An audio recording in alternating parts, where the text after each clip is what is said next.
कहते हैं जहां चाहा वहां रहा। कोंडा गांव के आदिवासियों ने अपनी मेहनत से वो काम कर दिखाया जिसके लिए शायद कृषि विभाग को करोड़ों खर्च करने पड़ते।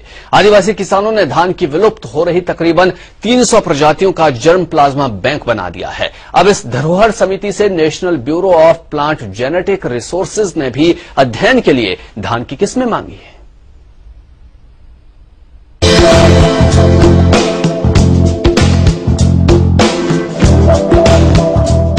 कोंडा गांव से महज 20 किलोमीटर दूर 1,500 की आबादी वाला गोलावंड गांव। इस गांव के चंद लोगों ने वो कर दिया जो आज तक सरकार का कृषि विभाग भी नहीं कर सका। इस गांव ने बस्तर इलाके से विलुप्त हो रही धान प्रजातियों को संरक्षित करने का काम किया है। इसके लिए बाकायदा धरोहर नाम से एक समिति बनाई गई और वैज्ञानिक तरीकों से यहाँ जर्म प्लाज्मा पद्धति पर धान की किस्में जमा की जा रही हैं। और ये काम 1-2 दिन का नहीं बल्कि 18 साल से जारी है। जो लुप्त प्राप्त प्रजातियां हैं और जो प्रमुख जिनमें औषधि गुण हैं वैसी प्रजातियों को हम लोग गांव-गांव में साइकिल से जा के हम लोग संकलित किए और उन प्रजातियों को लाके खेत में हम लोगों ने गोलावंड में कुछ खेत लीज पे लिया था और उसमें हम लोग इसको उगाते थे। बिना किसी सरकारी मदद के धान धरोहर समिति ने तकरीबन 300 प्रजातियों को फिर से जिंदा कर दिया और अब किसान इनसे बीज लेकर उन्हीं पुरानी किस्मों को उगा रहे हैं। बस्तर क्षेत्र में लगभग 10,000 से अधिक नैसर्गिक प्रजातियों का जानकारी संग्रहण किया गया और हम लोग की धरोहर समिति द्वारा प्रमुख रूप से हम लोग जो लुप्त प्राप्त प्रजातियां हैं उसमें लगभग हम लोग 300 के आसपास प्रजातियों को हम लोग संरक्षित करके और उसको किसानों में प्रसारित किए हैं। जब से हाइब्रिड बीज आए किसानों ने पुरानी प्रजातियों को बोना कम कर दिया और बेशकीमती किस्में खत्म होने लगी। धरोहर समिति ने फिर से उन किस्मों को तलाशा और बीज उगाए।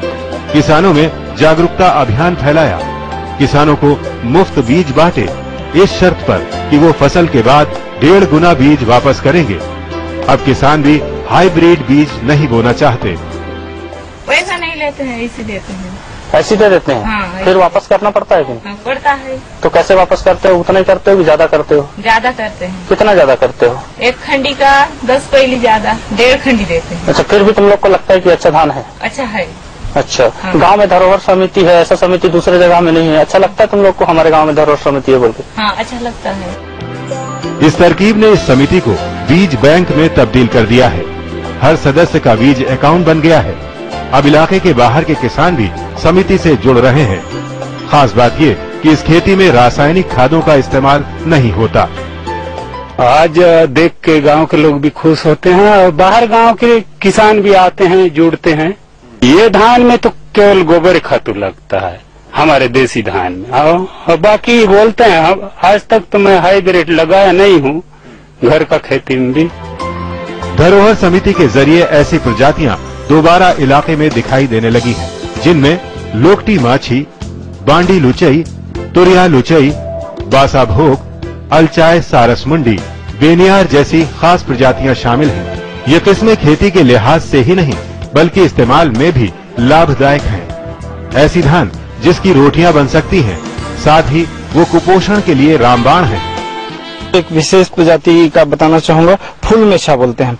फूल मेछा में खासियत ये है कि उसमें धान में एक छोटा सा लंबा सा मूछा जैसे उसके एक कांटे जैसा निकले रहता है और इसमें चावल ज्यादा निकलता है बनिस्बत दूसरी प्रजातियों के और इसमें ग्लूकोज की मात्रा ज्यादा रहती है। बच्चों के लिए जो कुपोषण है उसको दूर करने के लिए बहुत सहायक होता है। इसकी आप गेहूं की जैसे रोटियां बेल के इस प्रजाति का आप उपयोग कर सकते हैं। अनपढ़ किसानों की ये कोशिश और सफलता देख छत्तीसगढ़ सरकार ने समिति को संत गदिया गुरु महाराज पर्यावरण पुरस्कार से भी नवाजा। खुद कृषि वैज्ञानिक भी उनकी सराहना करते नहीं थकते। जर्म प्लाज्मा जो कलेक्शन कर रहे हैं लोग, ये हमारे मतलब कृषि एवं अपने देश के लिए बहुत बड़ी उपलब्धि है। अगर ये पंजीयन करा लेते हैं किसान या ये समूह वाले तो इससे इनको बहुत बड़ी उपलब्धि मिल जाएगी, क्योंकि इसमें शासकीय योजनाओं का भी उनको लाभ मिलेगा।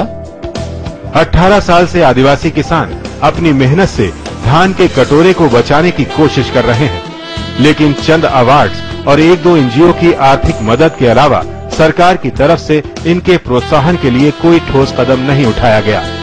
अगर कृषि विभाग इन्हें तकनीकी और आर्थिक सहायता दे तो ये किस्में विदेश तक छत्तीसगढ़ का नाम रोशन कर सकती हैं। समय के लिए कोंडागांव से संजीव शर्मा।